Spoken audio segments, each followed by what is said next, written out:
Welcome back for another session of Make Your Horse Thirsty. This week, I want to talk to you a little bit about school culture. When we walk into a school that has a strong, healthy culture, we know it. We can instantly feel it. It just feels warm when you walk into the school. You feel greeted. You see staff with smiles on their faces and displays of student artwork. And when you walk into a school that has a bad culture, you can feel that too. You almost feel unwanted, unwelcomed. You feel like you're walking into a dark, dreary place.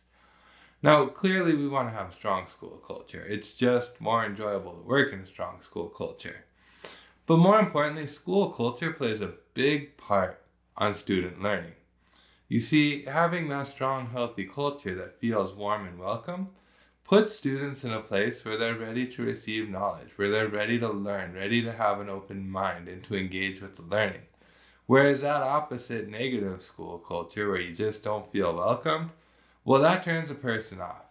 Now, a good school culture has 5 elements. It's welcoming, it creates a sense of belonging, the people inside the school building are curious, they are collaborative, and all of the staff within a school is student-centered. You see the 4 other pillars, the welcoming, belonging, curiosity, and collaboration, all of those exist to build up and support student-centered, to support the students when everybody inside the building is working towards the same goal of how do we best support these students? How do we help these students? That is when our school is going to have a strong culture. That is when our students are going to learn and when our site or our school is going to excel and succeed.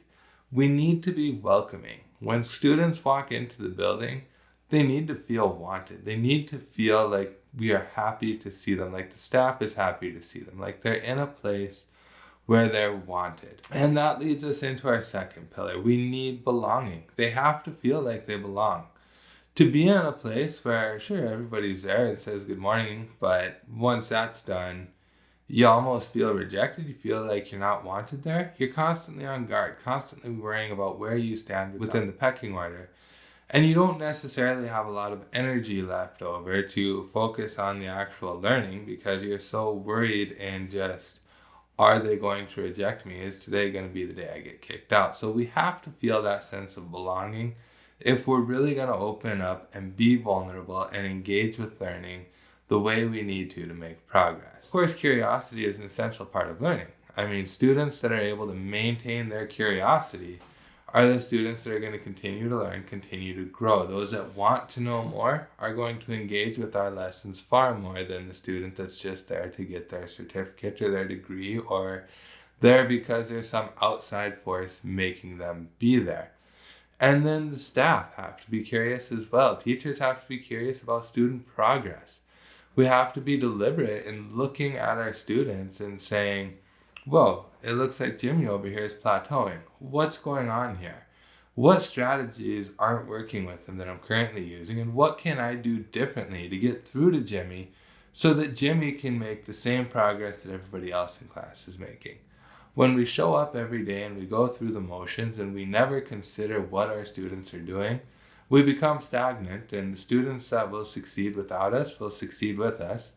And the students that truly need us, well, those students aren't going to see much success because we're not paying enough attention to see that we need to change our approach. So we have to have that curiosity. And collaboration is essential. One mind can be incredibly powerful, incredibly strong, and incredibly capable of making change and making a difference. But one mind alone will not allow us to reach the maximum number of students we are capable of reaching. We need to work together. We need to reach out to our colleagues who have experiences other than ours, to those that may have ideas or suggestions. We need to be willing to work together. We need to be communicating with one another if we're truly to meet the needs of our students. And then our 5th pillar, we need to be student-centered. In every decision we make, we need to ask, is this what's best for the student? Are we doing this because it's really easy for us to do it this way and we can track it and manage it and it's going to be doable? Or are we doing this because, well, this is the harder approach and it'd be much easier to do it another way? This is the approach that's going to do what's best for students. With every decision we make, we should be asking ourselves, is this what's best for students?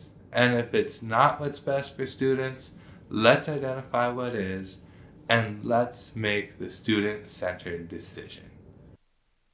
I'm Blaine Cronrath. I'm Jim Mahler. Until next time, continue to make your horse thirsty.